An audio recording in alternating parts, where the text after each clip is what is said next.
Hola, ¿cómo les va? Acá continuamos con las propiedades de las transformaciones matriciales en esta segunda parte. Acá, en esta segunda parte, que es la última parte de transformaciones matriciales, vamos a ver propiedades que tienen que ver con los sistemas de ecuaciones lineales. Ya en el video anterior vimos lo de la nulidad, cómo se relacionaba por medio del núcleo y por medio de la dimensión del conjunto de soluciones de un sistema homogéneo. Ahora, con esa propiedad, vamos a probar aquello que usamos en el capítulo 2 sobre el número de variables libres. Nosotros decíamos que el número de variables libres era el número de incógnitas menos el rango de la matriz, pero lo decíamos o lo usábamos o tipo decreto, pero en ningún momento lo mostramos. ¿Por qué no lo mostramos? Porque la demostración de eso es de la mano de las transformaciones matriciales que todavía no conocíamos. Entonces, ahora sí ya estamos en condiciones de ver esas propiedades. Entonces, la propiedad es la aplicación al análisis de la unicidad de la solución de un sistema de ecuaciones lineales. ¿Por qué la unicidad? Porque la unicidad de la solución o el cardinal del conjunto de soluciones estaba de la mano de las variables libres. Entonces, vamos a ver cuáles son las aplicaciones o las propiedades que están acá. Entonces, este que sería un corolario del teorema anterior me dice que si yo tengo el conjunto de soluciones homogéneos A por X igual a la matriz nula, o sea, si yo tengo el sistema de ecuaciones lineales A por X igual a la matriz nula, cuyo conjunto de soluciones es ese conjunto que está ahí, entonces se verifica que la dimensión del conjunto de soluciones es el número de incógnitas menos el rango de A. Muy bien, entonces ya nos vamos acercando a lo que nosotros usábamos. Vamos a ver la demostración. Entonces, como hipótesis, nosotros tenemos el sistema y el conjunto de soluciones de dicho sistema. Y como tesis, esta igualdad que tenemos acá. Entonces, lo que nosotros nos vamos a tomar como una hipótesis de entrada es que con esa matriz de ese sistema, nosotros vamos a definir una transformación matricial. Entonces, vamos a tomarnos un dominio acorde a los X. Fíjense, acá yo ya he dicho que son X de orden n por 1, así que la matriz A, vamos a sacar acá, si X es de orden n por 1, la matriz A tiene n columnas. Entonces esas n columnas y las filas no sé cuántas serán P filas. Pero cuando yo haga el producto de A por X, ¿qué me va a dar? Me va a dar Y, ¿de qué orden? Si estos dos son iguales, el orden me lo da esto, me da P por 1. Entonces, estos Y van a ser los Y del codominio. Entonces, yo ya sé que me puedo definir una transformación lineal que vaya de las matrices de orden n por 1 a las matrices de orden p por 1, dada por t de x igual a por x con a, la a del sistema. Muy bien. Entonces, si yo conozco eso, vamos a mirar un poquito qué tenemos acá. Como yo estoy trabajando con un sistema y estoy diciendo que X es de orden n por 1.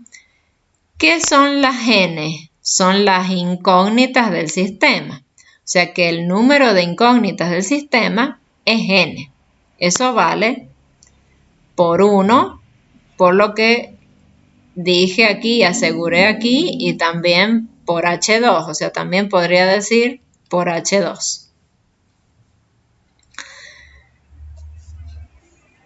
¿Pero quién es n? Es la dimensión del dominio de la transformación.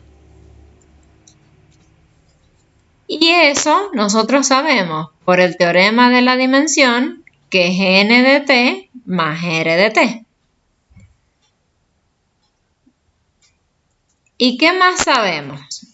Por el corolario sabemos que n de t es la dimensión de este conjunto. Y por el otro teorema, por el teorema 643, sabemos que r de t es el rango de A. Entonces, ahí ya tenemos todos los elementos. Entonces, fíjense, ¿a qué hemos llegado? A que el número de incógnitas es la dimensión del conjunto de soluciones del sistema más el rango. ¿Qué nos está faltando aquí? Fíjense, esta era la tesis o esta es lo mismo. ¿Qué nos está faltando? Reordenar las cosas, nada más.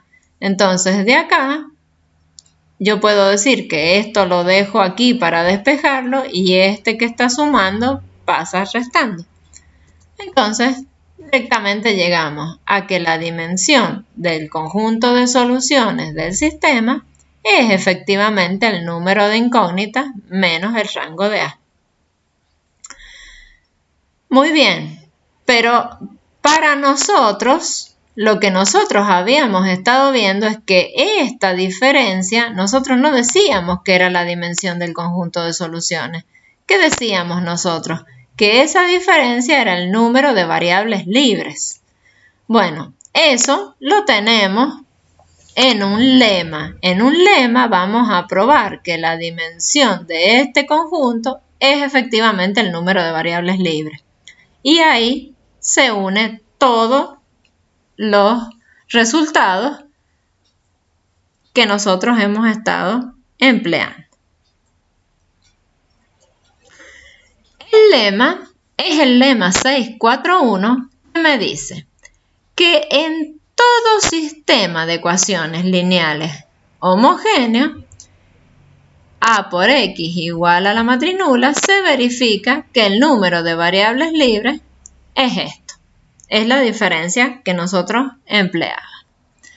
Este lema es largo y es bastante rebuscada la demostración, así que yo la voy a explicar y ustedes seguramente la van a tener que volver a mirar y consultar seguramente en su momento antes del examen. No es difícil, sino que por ahí es un poquito largo. Vamos a empezar considerando el sistema homogéneo. A por X igual a la matriz nula. Si bien no está aclarado aquí, la X es de orden n por 1, porque viene del otro. Acá se podría haber puesto, porque como viene enganchado con el otro teorema, vienen todos con los mismos órdenes.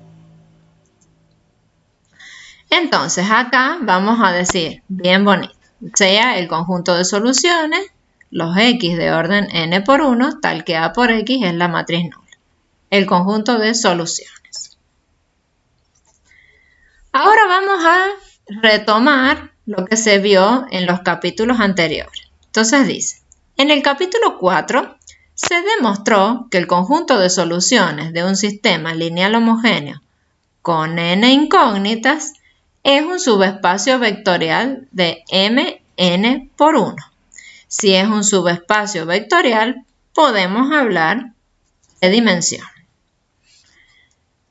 Ahora vamos a tomar una solución que es este X, ¿sí? Pero vamos a decir que le vamos a llamar solución general. sea, la genérica de las soluciones.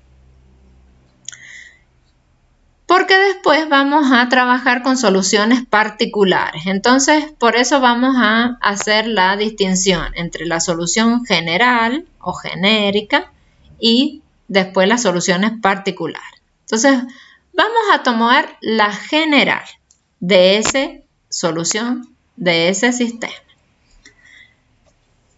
Entonces, ¿qué pasa? Si es necesario, se aplica el método de eliminación de Gauss para escalonarlo al sistema y buscar un sistema equivalente al dado, cuya matriz de coeficientes esté escalonada. Al aplicar la sustitución regresiva, se observa que hay variables libres y variables dependientes. Entonces vamos a considerar el caso en que yo tengo variables libres. Entonces vamos a decir, acá me ha faltado la G. Sea la solución genérica o general, la misma aquella, escrita o vista de esa forma. Fíjense, desde x1 hasta xr y desde xr hasta xn. Acuérdense que esto es de orden n por 1. Así que tenemos orden n por 1 y n filas. Pero en esas n filas hemos hecho una distinción. Hasta un r y de r hasta n. O sea, de r más 1 hasta n. ¿Para qué? Ya vamos a decir. De x1 hasta xr son las variables dependientes. Y desde xr más 1 hasta xn son las variables libres. ¿Sí? Acuérdense cuando ustedes tienen un caso de sistema de ecuaciones donde tienen variables libres. Supónganse que ustedes tienen un conjunto de soluciones donde ustedes tienen x, y, z, t. Y supónganse que el x es 2z más t y el y es z menos t y z y t las variables libres. ¿Sí? Entonces yo en estas he hecho la distinción. Las primeras son las dependientes porque tienen las libres en sus expresiones y las últimas siempre sabemos dejarlas libres. Entonces fíjense, tanto la X como la Y, que son las dependientes, tienen a las libres en sus expresiones.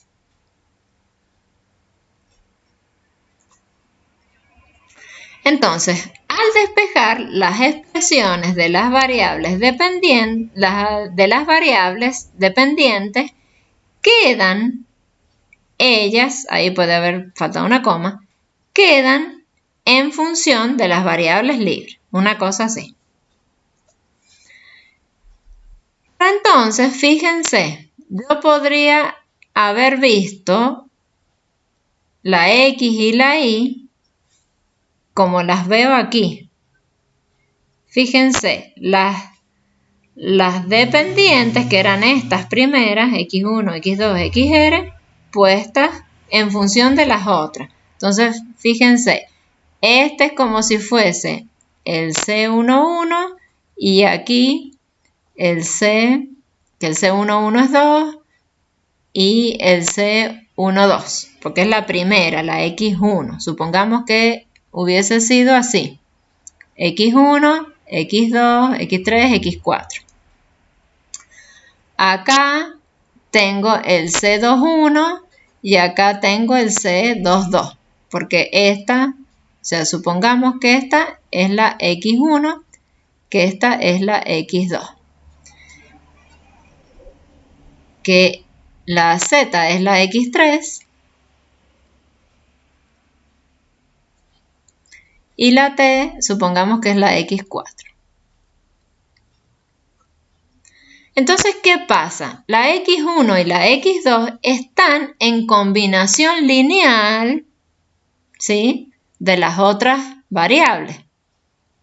Podemos hablar de combinación lineal, porque acuérdense que en R todo esto son reales y R es un espacio vectorial, así que podemos hablar de combinaciones lineales.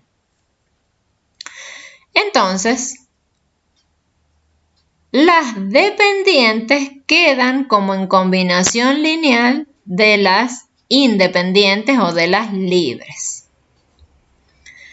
Entonces, yo, eso que tengo ahí, lo puedo mirar así.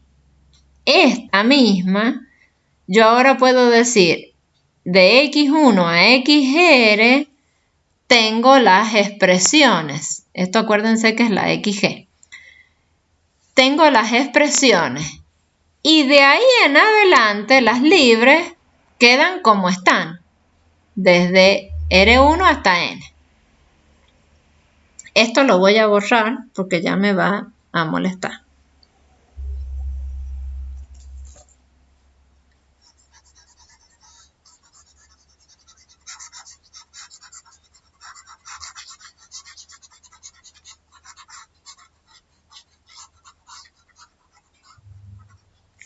Muy bien.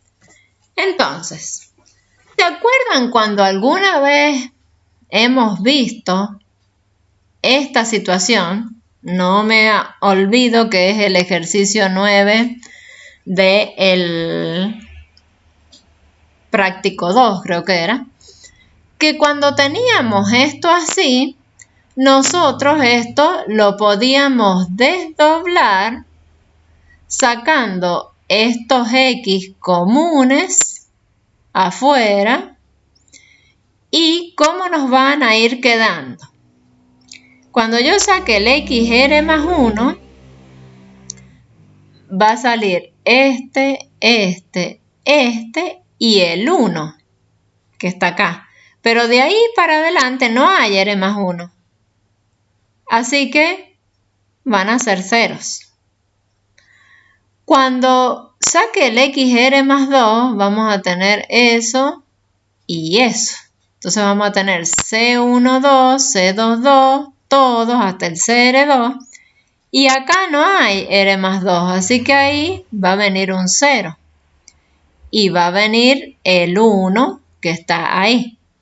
Y de ahí en adelante, otra vez vendrán ceros. O sea, después debajo de este hay un 0 y todo 0.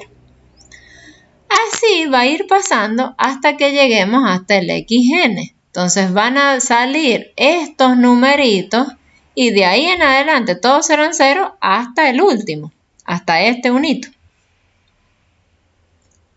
Incluso el de arriba de él es 0 y el último es 1. Entonces, ¿qué pasa? Vamos a mirar un poquito.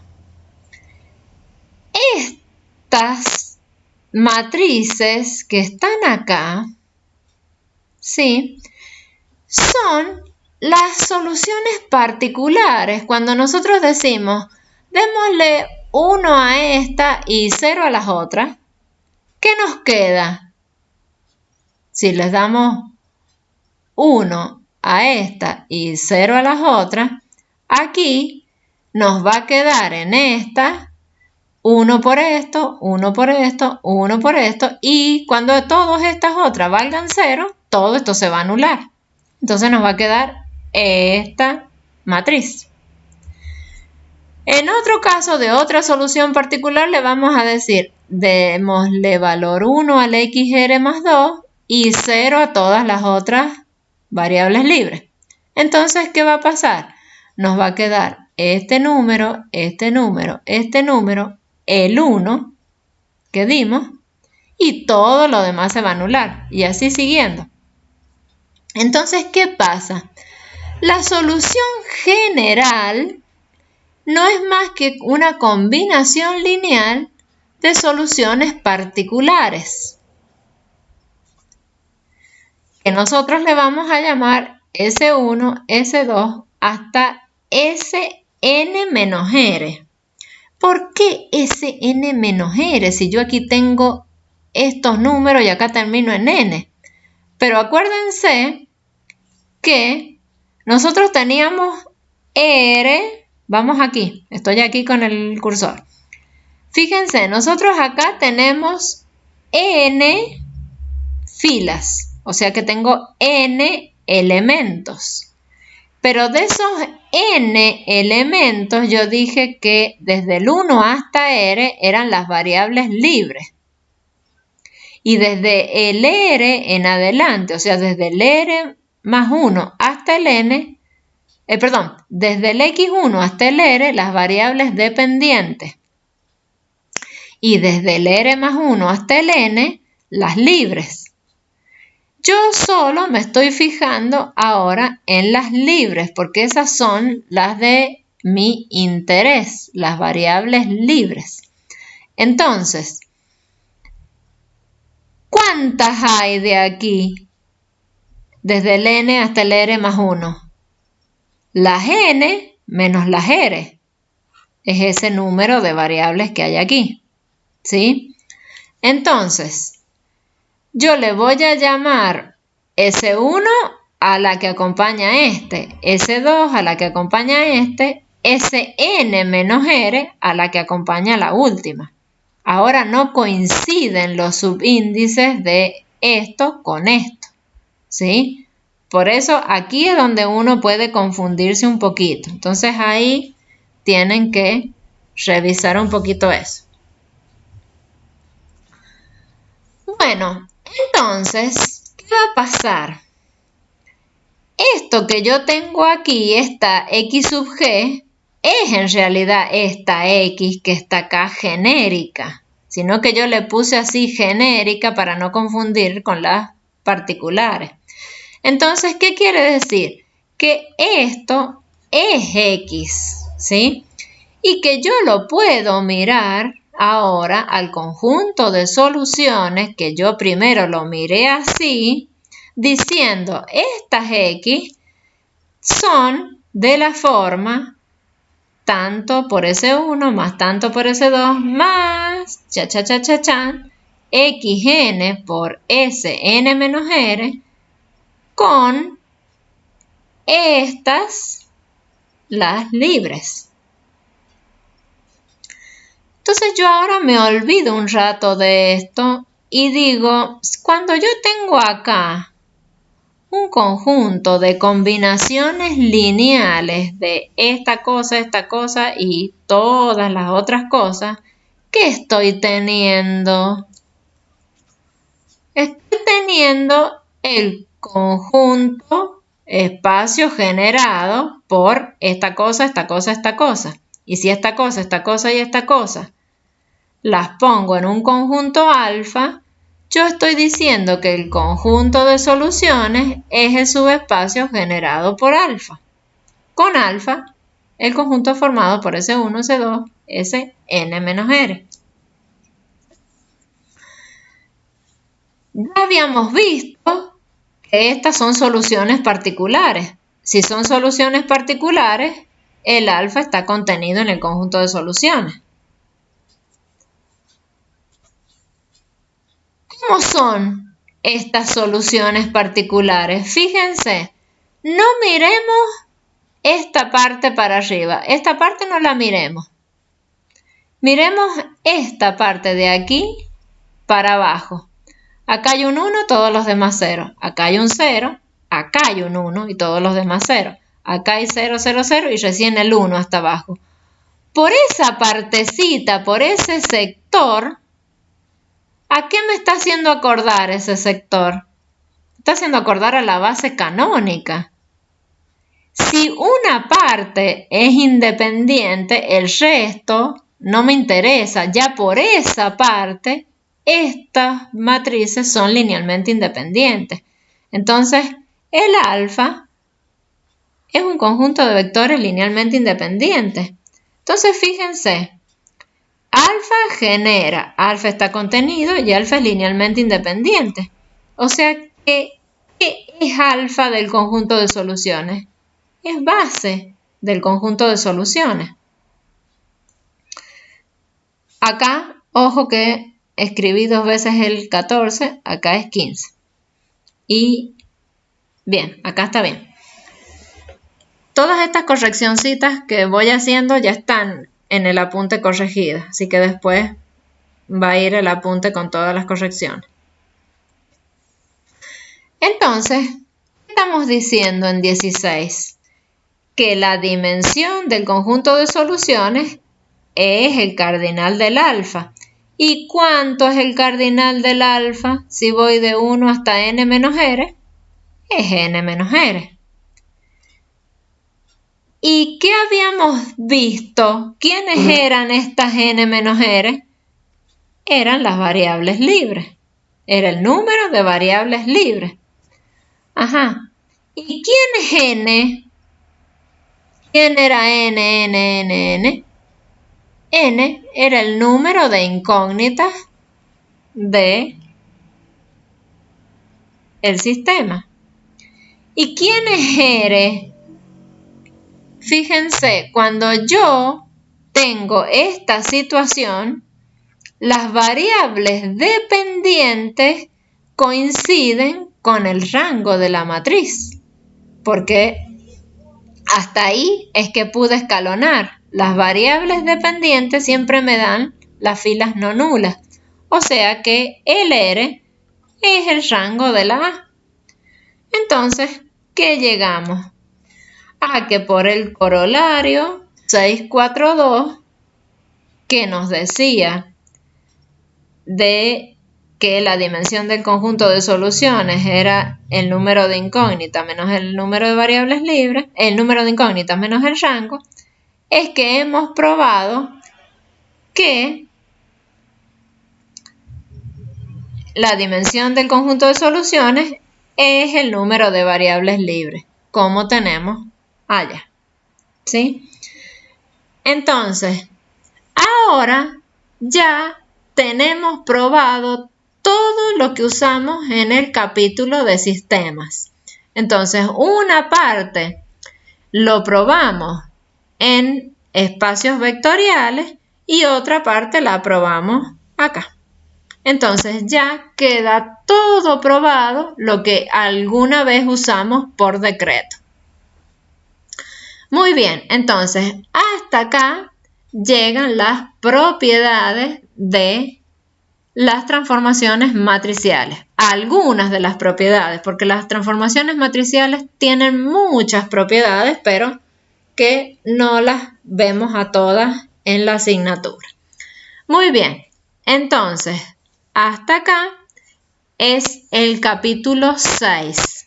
Lo que queda en adelante corresponde al tema isomorfismo, que eso es lo que corresponde a la gente que tenga que rendir examen libre.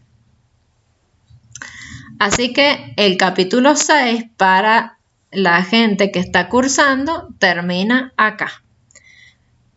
Muy bien, hemos terminado entonces el penúltimo capítulo. Nos queda solo el último trecho de la asignatura. Así que a seguir entusiasmados. Nos vemos en el próximo video.